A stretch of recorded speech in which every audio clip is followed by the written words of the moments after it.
China proves again it's the king of racism. The US literally bows to authoritarianism, and Russia opens a research center on Xi Jinping thought. That and more on this week's China News headlines. Welcome to China Uncensored, I'm Chris Chappell. This episode is sponsored by Incogni.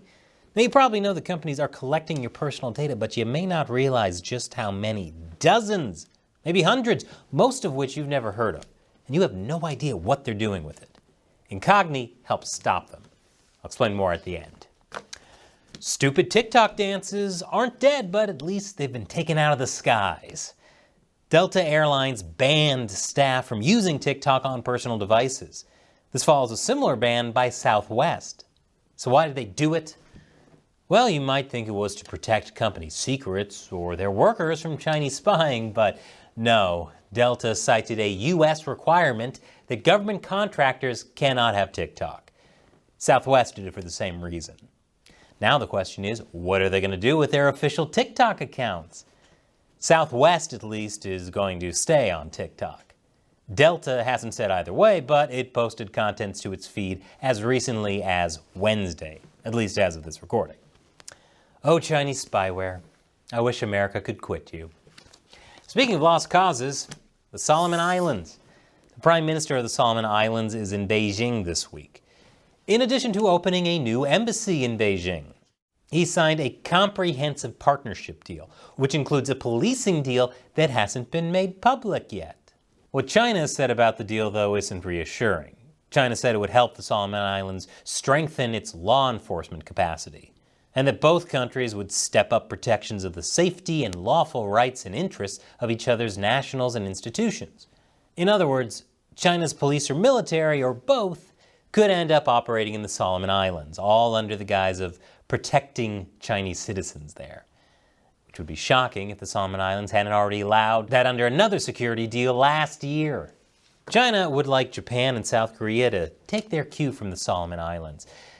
China's top diplomat told Japan and South Korea their people can dye their hair blonde and make their noses sharper, but they'll never become Westerners. He also accused them of forgetting their roots, i.e. you're supposed to work with Beijing instead of Washington, all while trying to discourage migrants who were not of Chinese ethnic origin. So they're racist against other East Asians while simultaneously trying to tell the other East Asians that they're racist against themselves. That's China for you. And after the break, did the U.S. really have to kowtow to China again? Welcome back. You know, one of these days I'd love to be able to stand here and say the U.S. is finally on to China's game. Unfortunately, though, that day is yet to come. Treasury Secretary Janet Yellen was in Beijing last week, over 2 days and 10 hours of meetings. What did she have to show for it? Conspicuously missing was any suggestion that even one of the many trade, investment, and technology issues between the two countries had been resolved. Well, what can I say? She went there for dialogue, and she got dialogue. The lack of any tangible progress didn't stop her from taking a victory lap, though. The Biden administration loves to talk about building a floor under the relationship. Well, I would say they definitely built a floor, and then almost kissed it trying to suck up to Chinese leaders. But President Biden and I do not see the relationship between the U.S. and China through the frame of great power conflict. Apparently, as part of this floor-building exercise, the U.S. built in what amounts to an appeals process to U.S. actions. We have agreed that when they have concerns that our actions go beyond what I've described, that they can let us know that. Here's the best part, though. And we can explain and possibly in some situations respond to unintended consequences of our actions if they're not carefully targeted. In case that wasn't clear, let me translate this Diplo speak. She says if China doesn't like what the U.S. is doing and complains, the U.S. may reverse its actions. Clearly, the U.S. government has a long way to go in understanding China. But the cherry on top of this whole fiasco was Yellen's literal kowtowing. Considering this is a regime the U.S. has accused of genocide, that's really painful to watch. Now I know I said that was the cherry on top, but since then, a giant house-sized maraschino just landed like a bomb. Turns out the US knew before going into that meeting in May, Chinese hackers working with or for Chinese intelligence hacked into US government data in Microsoft's cloud. The US says the attacks targeted government officials, including Commerce Secretary Gina Raimondo, who's expected to travel to China later this summer. And get this, the State Department discovered the intrusion on June 16th, just ahead of Mr. Blinken's trip to Beijing. Despite that, he departed from Washington that evening. Now, in case you've been keeping score, ignoring the hacking is just one of the dozen some-odd ways the U.S. has been kowtowing to Beijing in order to get these high-level meetings. And so what has come from them? So far, just talk, and the mirage that somehow relations are improving, despite China not acting at all like it wants to improve relations.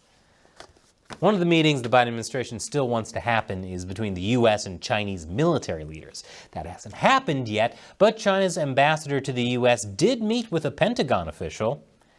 I wouldn't hold my breath on the two militaries meeting anytime soon, though. China's ambassador basically said the U.S. had to give in on all of China's demands before China's military was willing to talk. China has reportedly invited Putin for a visit. It hasn't been confirmed yet by China's foreign ministry, but Russian state media says Putin has been invited for a Belt and Road Forum in October. The last time Putin was in China, he attended the opening ceremony of the Beijing Winter Olympics, which was allegedly when Xi asked him to hold off on his invasion plans so it didn't rain on China's Olympics. Ah, what good friends. Putin even changed his invasion plan so his buddy could enjoy his party. They really are besties. And this is definitely not a ploy to get more support from China, but Russia has opened a state-funded research center on Xi Jinping thought, the first such center outside of China. What's the alternative explanation for Russia doing this? Well, Russia says it's to understand modern China better. I guess Xi and Putin's friendship really does have no limits. And this episode is sponsored by Incogni. Whenever you do anything online or use apps on your phone, there's a huge number of companies that collect your personal data.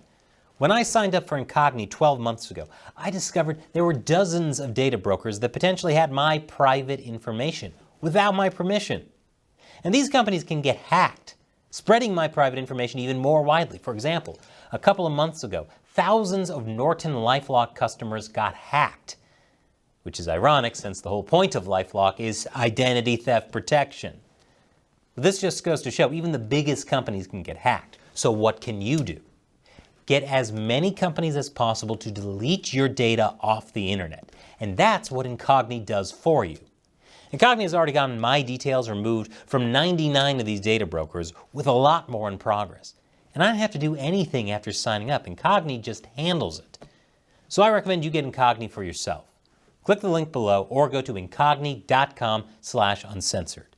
The first 100 people to use the code uncensored will get 20% off. Get your personal data off the market with Incogni. Once again, I'm Chris Chappell. Thanks for watching China Uncensored.